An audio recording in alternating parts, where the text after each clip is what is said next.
નમસ્તે. આપણે નવું સ્વાધ્યાયનો અભ્યાસ કરશું, ભાગીદારનો પ્રવેશ. પણ તમારી સમક્ષ એક દાખલો ઉપલબ્ધ છે. સમજો કે આ દાખલાની અંદર નવો ભાગીદાર કોઈ પણ આપણે લઈ લઈએ, મનોરમનો નવો ભાગીદાર પેઢીમાં પ્રવેશ કરે તો એક વધારાનો મૂડીના પાયે બનાવવાનો ભાગીદારનો પ્રવેશ હોય તો છે એવું પુનર્ગઠનનો જ પ્રકાર છે. ભાગીદારી પેઢીનું પુનર્ગઠન ક્યારે કરવામાં આવે? નફા નુકસાનનું પ્રમાણ બદલાય, ચાલુ ભાગીદારી પેઢીમાં નવો ભાગીદાર પ્રવેશ થાય કે ચાલુ ભાગીદારી પેઢીમાંથી કોઈ ભાગીદાર નિવૃત્ત થાય કે મૃત્યુ પામે, આ ત્રણ સંજોગોમાં ભાગીદારી પેઢીનું પુનર્ગઠન કરવામાં આવે. તો એમાં નફા નુકસાનનું પ્રમાણ બદલાય આપણે સ્વાધ્યાય 4 ની અંદર ભણ્યા. હવે નવા ભાગીદારનો પ્રવેશ એ આપણે અહીંયા ભણવાનું છે. તો નવા ભાગીદારનો પ્રવેશ થાય તો નવી પેઢીમાં આ જૂની પેઢી, આ નવી પેઢીનો તમામ વિગતો છે, એમાં નવા ભાગીદારને એડ કરવાનો. સમજો કે મૂડી લઈ આવતો હોય તો લખવાનું રોકડ ખાતે કેટલા રૂપિયા મૂડી લેવા, કેટલા રૂપિયા એને લખવાના, રોકડમાં એટલા પ્લસ કરવાના, ભાગીદારનો પ્રવેશ પૂરો થઈ ગયો. પણ એમાં એ સિવાયના ઘણા મુદ્દાઓ આવે. સમજો કે પાઘડીનો મુદ્દો, કેમ કે પાઘડી શા માટે લઈ આવે, મૂડી શા માટે લઈ આવે, તમામ વિગતો પણ મારે તમને સમજાવવી પડે. જો નવો ભાગીદાર પાઘડી લઈ આવે, પાઘડી જૂના ભાગીદારો મળે, પાઘડીનો તૈયાર કરી દેવાની, ફોટો કરી દેવાનો, દાખલો પૂરો થઈ ગયો.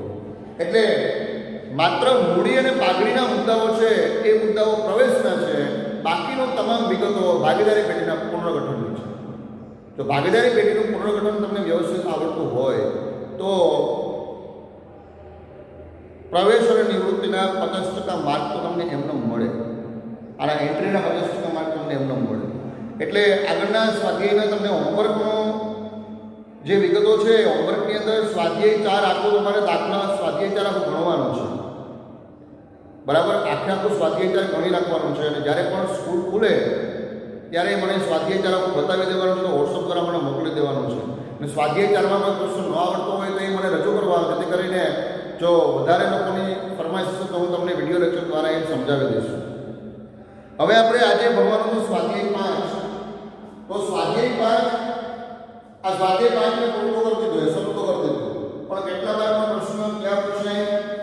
જેવી રીતે સ્વાધ્યાય 3ના જે મુદ્દાઓ હતા એ સ્વાધ્યાય 4ના મુદ્દા, સ્વાધ્યાય 4ના જે મુદ્દાઓ હતા એમાંથી કેટલા મુદ્દાઓ સ્વાધ્યાય 5 ની અંદર આવે અને કેટલા વધે, એ તમામ વિગતો છે આપણે આજના લેક્ચરની અંદર ભણવાની છે. તો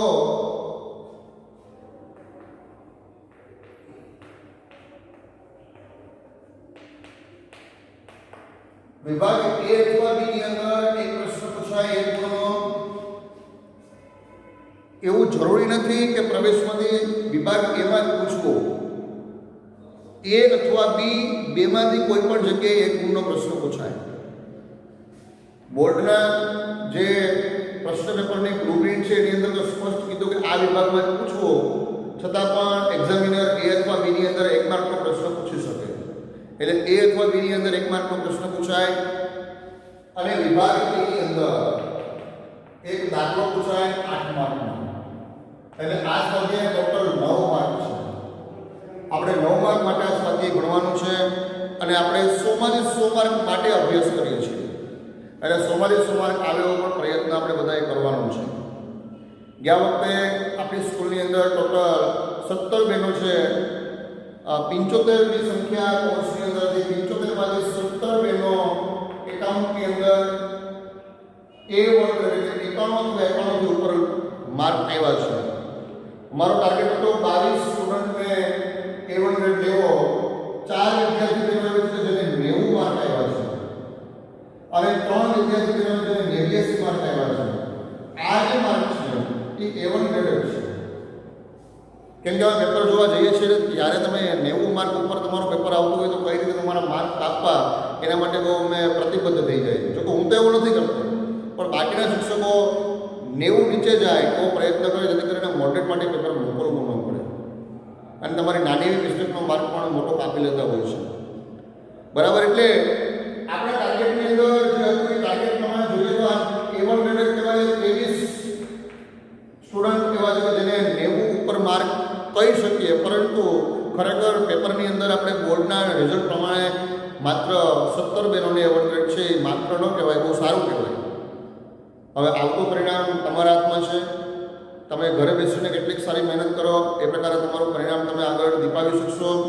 અને બીજું, બોર્ડના એવા અઘરા પેપરની અંદર 2020નું પેપર છે, એની અંદર બોર્ડના પેપરમાં બે જગ્યાએ બહુ ભૂલો હતી.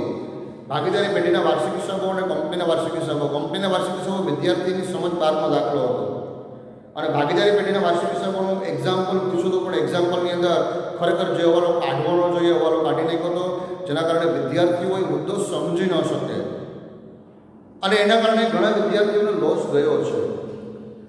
એવું અઘરું પેપર હતું, છતાં પણ આપણી સ્કૂલમાંથી એક સ્ટુડન્ટને એકાઉન્ટન્સીની અંદર 100 માર્ક આવ્યા છે, અને આપણે એને બોર્ડ ગિફ્ટ પણ કહી શકીએ. અને એ સ્ટુડન્ટને 11મા ધોરણથી જ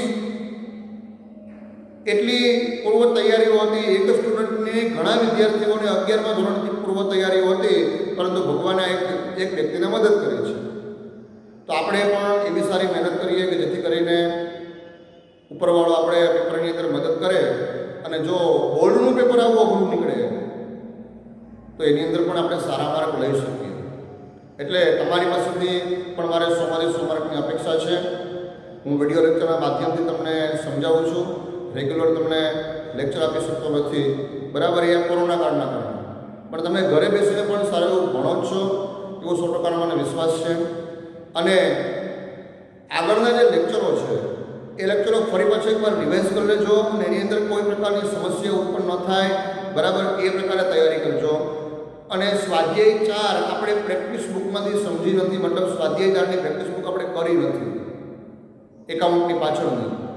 કદાચ બાય મિસ્ટેક મને તમને કહેવાનું રહી ગયું છે, તો નવનીતની પાછળની જે પ્રેક્ટિસ બુક છે એ પ્રેક્ટિસ બુક પણ સ્વાધ્યાય 4ની કમ્પ્લીટ કરી નાખજો.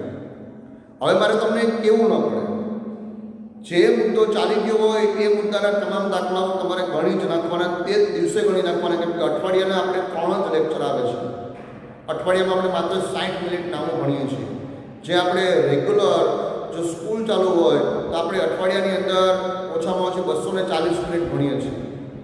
એ 240 મિનિટની 60 મિનિટમાં આપણે કન્વર્ટ કરીને આપણે ભણવાનું છે. એટલે બાબત કાળજી રાખજો. ના બધા વિષયો કદાચ સરકારે નક્કી કરે કે ભાઈ જેટલું પ્રથમ સત્રનો છે એવું ભૂલી જવાનું, બીજા સત્રનો છે એ પૂછાશે, એવું સરકાર નક્કી કરે કદાચ, અને તમારો સિલેબસ નવો આપે કંઈક ઘટાડીને બોર્ડની પરીક્ષા માટે, તો પણ આ સ્વાધ્યાય તમારા માટે ઉપયોગી એટલા માટે બને છે કે આગળ જે લોકોને કોલેજની અંદર જ્યારે તમે કોલેજ કરવા માટે જશો, ત્યાં પણ ફરી પાછું આ બધા મુદ્દાઓ આવે છે, અને તમે CSની અંદર મતલબ પ્રોફેશનલ કોર્સની અંદર જશો તો ત્યાં તો બેઠે બેઠું 11 એકાઉન્ટ આવે છે. એટલે આપણે શીખવાનું છે. બોર્ડે કંઈ નક્કી નથી કર્યું કે એવું પૂછવું હોય, પણ કદાચ આવું કહે તો કદાચ એવું પણ કહે કે પ્રથમ સત્ર છે એનો સિલેબસ આખો રાખો, બરાબર. એટલે એ હજી કોઈ બાબત નક્કી થઈ નથી, પણ આપણે આપણી તૈયારીમાં રહેવાનો, કેટલું પૂછાય કેવું પૂછાય એ પ્રકારે તૈયારીમાં આપણે રહેવાનું. હવે જે આપણો મુદ્દો છે ભાગીદારનો પ્રવેશ, તમારે ટોટલ 9 પૂછાય અને 9 પૂરેપૂરા આવે એવો પ્રયત્ન કરવાનો.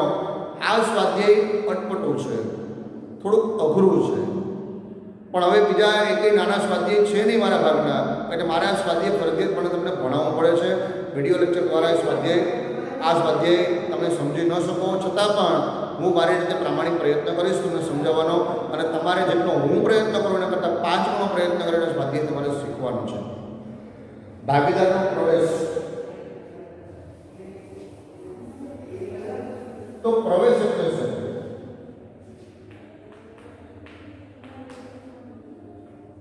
ચાલુ ભાગીદારી પેઢીમાં નવા કોઈ વ્યક્તિને ભાગીદાર બનાવવામાં આવે તો તેને ભાગીદારનો પ્રવેશ કહેવાય. જો એની વ્યાખ્યા આપણે લખી શકીએ, ચાલુ ભાગીદારી પેઢીમાં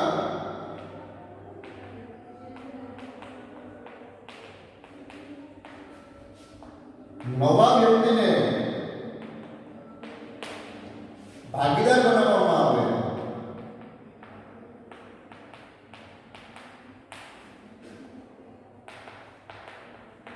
તો તેને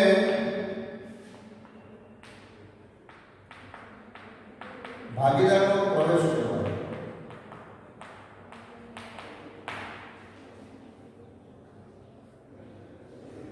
ચાલુ ભાગીદારી પેઢીમાં નવા કોઈ વ્યક્તિને ભાગીદાર બનાવવામાં આવે તો તેને ભાગીદારનો પ્રવેશ કહેવાય.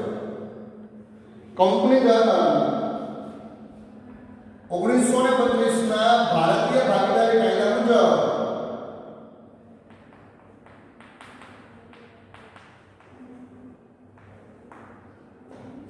ચાલુ ભાગીદારી પેઢીમાં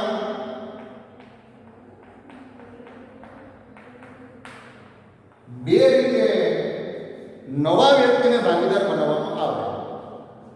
તમને એવો પ્રશ્ન પૂછાય કે ભાગીદારના પ્રવેશની પદ્ધતિઓ જણાવો, અથવા તમને એવો પ્રશ્ન પૂછાય કે ભાગીદારી પેઢીમાં કેટલી રીતે ભાગીદારને પ્રવેશ આપવામાં આવે, તો એ બે છે. 1932ના ભારતીય ભાગીદારી કાયદા મુજબ ચાલુ ભાગીદારી પેઢીમાં નવા ભાગીદારને બે રીતે પ્રવેશ આપવામાં આવે. કેટલી રીતે? બે રીતે પ્રવેશ આપવામાં આવે. એમાં પ્રથમ, ભાગીદારોની સર્વસંમતિથી. 1932ના ભારતીય ભાગીદારી કાયદાની કલમ 41 મુજબ,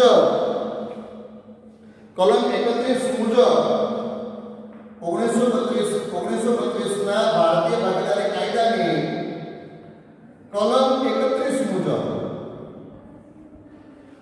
ભાગીદારી પેઢીની અંદર સર્વસંમતિએ જ નવા ભાગીદારને પ્રવેશ આપવામાં આવે છે. બરાબર? તમને એવો પ્રશ્ન પૂછાય કે સર્વસંમતિએ ભાગીદારને પ્રવેશ ભારતીય ભાગીદારી કાયદાની કઈ કલમ મુજબ આપવામાં આવે છે? કલમ કઈ આવશે? 31 આવશે. 1932ના ભારતીય ભાગીદારી કાયદાની કલમ 31 મુજબ ચાલુ ભાગીદારી પેઢીમાં બધા ભાગીદારોની સર્વસંમતિથી નવા વ્યક્તિને ભાગીદાર બનાવવામાં આવે. અને બીજું, આ પહેલી પદ્ધતિ અને બીજી પદ્ધતિ કલમ 31 લાગુ નહીં પડે. ભાગીદારી કરાર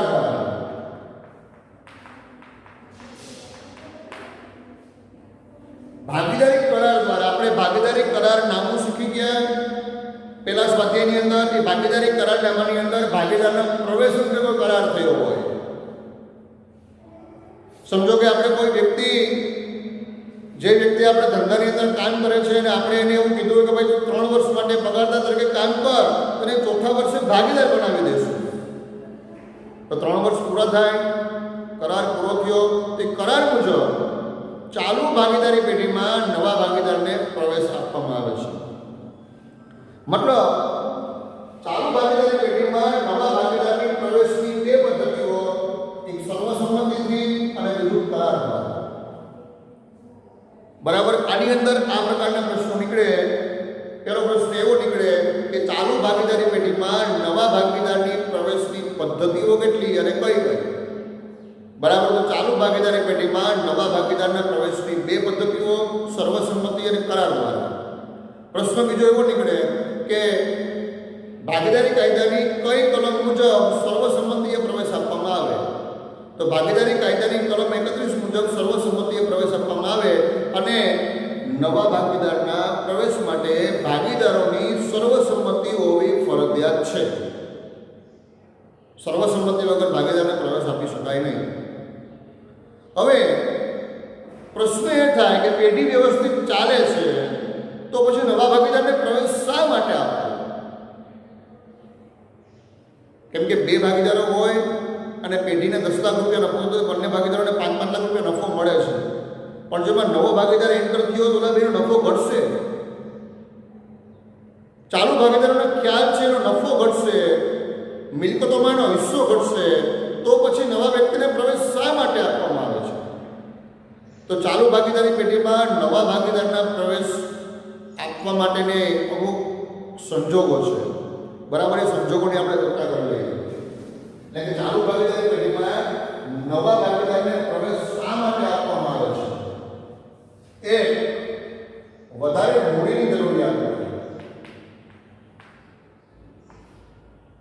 ચાલુ ભાગીદારી પેઢીનું વિસ્તરણ કરવાનું છે અને બંને ભાગીદારોએ સમજો કે 15-15 લાખ રૂપિયાનું રોકાણ કરી દીધું છે, હજી પણ વધારે મૂડીની જરૂરિયાત છે. બરાબર? જ્યારે વધારે મૂડીની જરૂરિયાત છે, તે વધારાની મૂડી પેઢી છે એ જવાબદારી એકઠી કરે, જવાબદારી ઊભી કરીને પણ મેળવી શકે, પરંતુ એ જવાબદારી ભવિષ્યમાં ચૂકવવી તો ખરી ને. ત્યારે ભાગીદારો નક્કી કરે કે આપણે વધારાની મૂડીની જરૂરિયાત જરૂરિયાત છે એ નવા વ્યક્તિને પાર્ટનર બનાવીને મેળવવી. તો પહેલો સંજોગ એવો થાય કે વધારે મૂડીની જરૂરિયાત હોય. બીજું, જોખમોની વહેંચણી કરવાની હોય.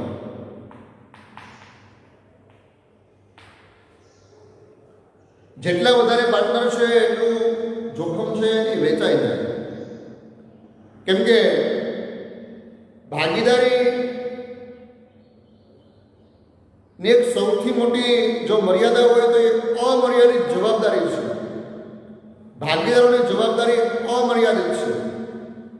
જો પેઢી નુકસાની કરતી હોય તો ભાગીદારો એ અને કોઈ ભાગીદારો નાદાર થાય તો ભાગીદારે પેઢીની જવાબદારી ચૂકવવી પડે. પોતાની અંગત મિલકતો વેચીને પણ જવાબદારી ચૂકવવી પડે. આવું કંપનીમાં નથી. સમજો કે તારાળા સુગર ફેક્ટરી બંધ થઈ ગઈ, કરોડ રૂપિયાની નુકસાની કરે, કેટલા રૂપિયાનું દેવું છતાં પણ એના કોઈ પણ શેર હોલ્ડર પાસે હજુ લેણદાર પૈસા લેવા એવો નથી. પણ ભાગીદારી પેઢીમાં આવું ન બને. ભાગીદારી પેઢીની અંદર કોઈ જો ભાગીદારી પેઢી ખર્ચામાં જાય તો ભાગીદારોએ પોતાની અંગત મિલકતો વેચીને પણ પેઢીની જવાબદારી ચૂકવવી પડે. આ એની જવાબદારી છે, એનું જોખમ છે. આવા જોખમની વહેંચણી કરવા માટે થઈને પણ નવા ભાગીદારને પેઢીમાં પ્રવેશ આપવામાં આવે છે. એક, વધારે મૂડીની જરૂરિયાત હોય. બીજું, જોખમની વહેંચણી કરવાની હોય. ત્રીજું, ચાલુ ભાગીદારી પેઢીમાંથી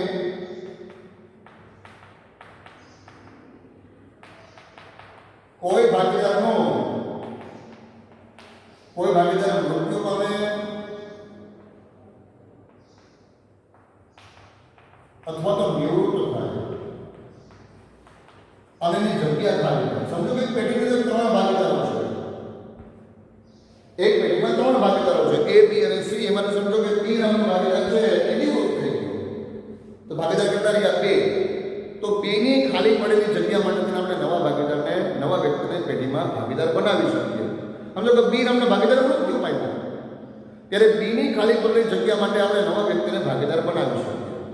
એટલે ચાલુ ભાગીદારી પેઢીમાંથી કોઈ ભાગીદાર મૃત્યુ પામે કે નિવૃત્ત થાય ત્યારે નવા ભાગીદારને પ્રવેશ આપવામાં આવે છે. આ બીજો સંજોગ થયો. સંજોગ નંબર 4, વધારે સંચાલન શક્તિની જરૂર હોય.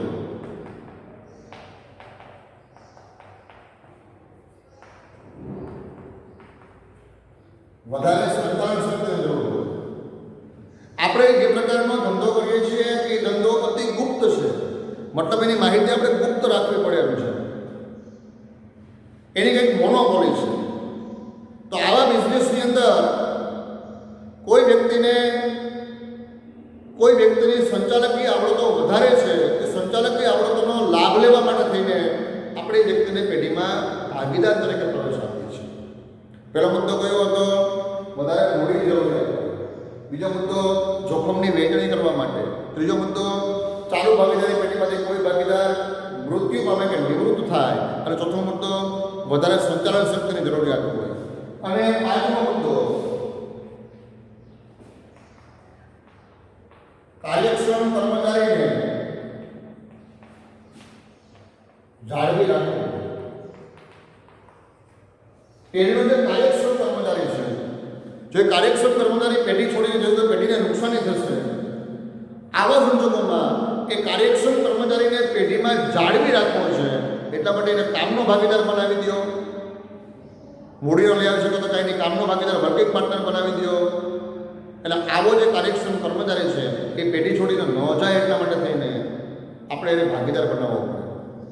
અને આ જે કેટલા મુદ્દાઓ તમને એમાં 5 મુદ્દાઓ. પહેલો મુદ્દો કયો હતો? વધારે મૂડી જરૂરિયાત હોય, કોઈ જોખમોની વહેંચણી કરવાની હોય, ચાલો ભાગીદારી પેઢીમાંથી કોઈ ભાગીદાર નિવૃત્ત થાય કે મૃત્યુ પામે, અને વધારે સંચાલન શક્તિની જરૂરિયાત હોય, અને કાર્યક્ષમ કર્મચારીને પેઢીમાં જાળવી રાખવું.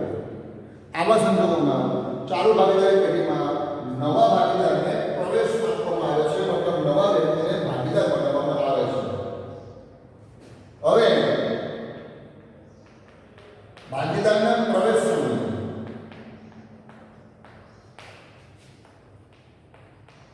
ઉપસ્થિત થતા મુદ્દા. ભાગીદારના પ્રવેશ સમયે કયા મુદ્દાઓ ઉપસ્થિત થાય? નિવૃત્તિ ભાઈ જે ભાગીદારી પેઢીના પુનર્ગઠન સમયે મુદ્દાઓ ઉપસ્થિત થયા એ મુદ્દા તો કમ્પલસરી આવશે જ, કેમ કે ભાગીદારનો પ્રવેશ એ પુનર્ગઠનનો જ એક પ્રકાર છે.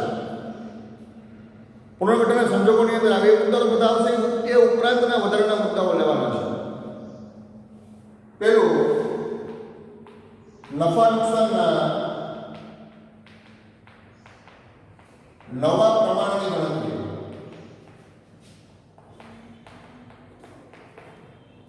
નવા ભાગીદારના પ્રવેશ પછી ત્યાં નફા નુકસાનનું નવું પ્રમાણ નક્કી કરવાનું છે.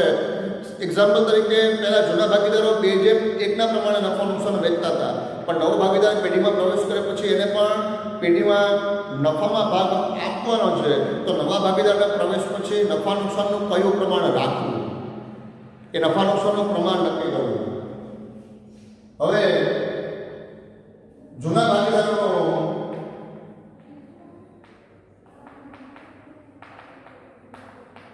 ત્યાગનું પ્રમાણ ગણવું. આ બંને મુદ્દાઓ એક સાથે આવશે. ત્રીજો મુદ્દો નવા ભાગીદારની મૂડી નક્કી કરવી. નવા ભાગીદારની મૂડી એક્ઝામ લગભગ ટેક્સ્ટબુકના 70% દાખલાઓમાં નવા ભાગીદારની મૂડી આપેલી છે. એક બે દાખલાઓ એવા છે કે જેમાં નવા ભાગીદારની મૂડી આપેલી નથી. તે નવા ભાગીદારની મૂડી નક્કી કરવી, એને મૂડી કેટલી લઈ આવવી એ પ્રશ્ન ઉપસ્થિત થાય. ચોથો મુદ્દો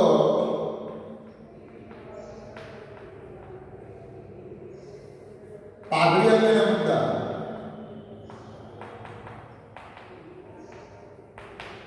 પાઘડી અંગેના મુદ્દાઓ છે. એની અંદર નવો ભાગીદાર પાઘડી રોકડમાં લાવે ત્યારે, નવો ભાગીદાર પાઘડી રોકડમાં ન લાવે ત્યારે, એમાં બે રીતે પાઘડીના મુદ્દાઓ વહેંચાયેલા છે. તો રોકડમાં લાવે એને પાઘડીનું પ્રીમિયમ કહેવાય, અને એ મુદ્દાઓ છે. એ મુદ્દાઓનો આપણે અભ્યાસ પણ આની અંદર કરવાનો છે. એટલે મેઇન મુદ્દાઓ આપણે કયા બનશે? 1, 2, 3 અને 4 આ મેઇન મુદ્દાઓ બનશે. પાંચમો મુદ્દો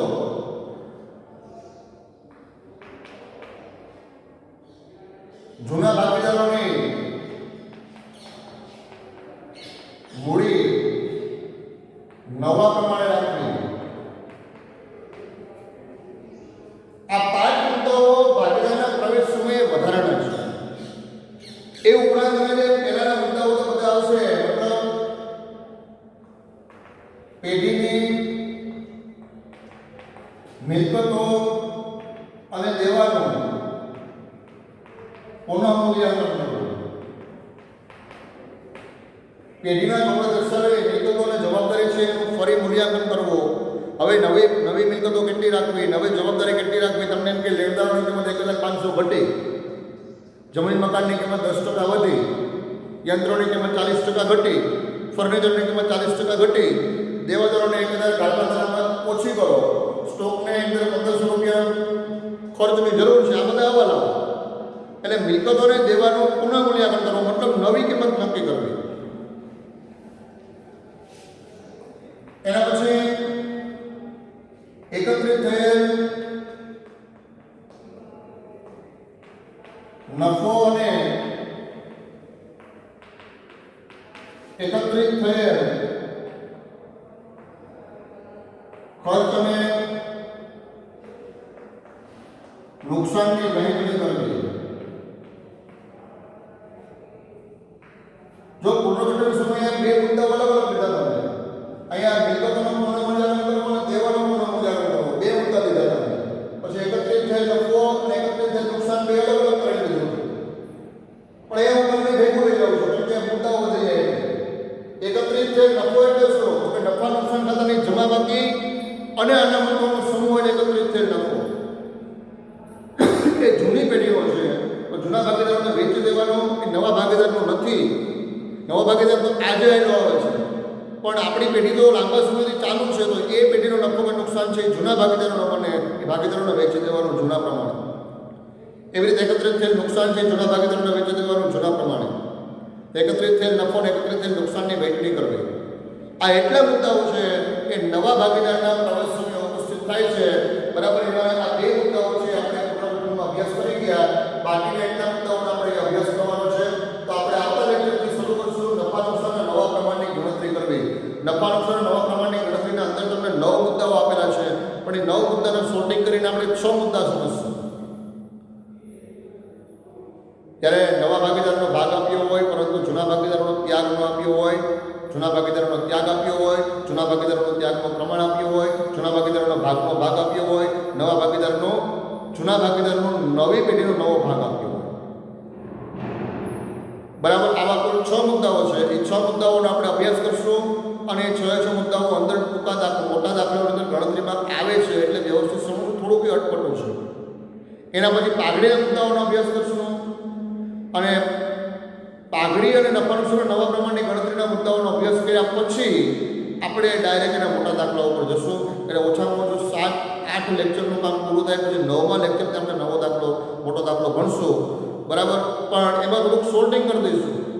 નફા નુકસાનના પ્રમાણની ગણતરીઓ પૂરી થાય એટલે ડાયરેક્ટ પાઘડીના મુદ્દાઓ સાથે હું તમને મોટા દાખલાઓ તમને આપી દઈશું, જેથી કરીને પુનઃપઠન ભૂલાય નહીં. બરાબર, હવે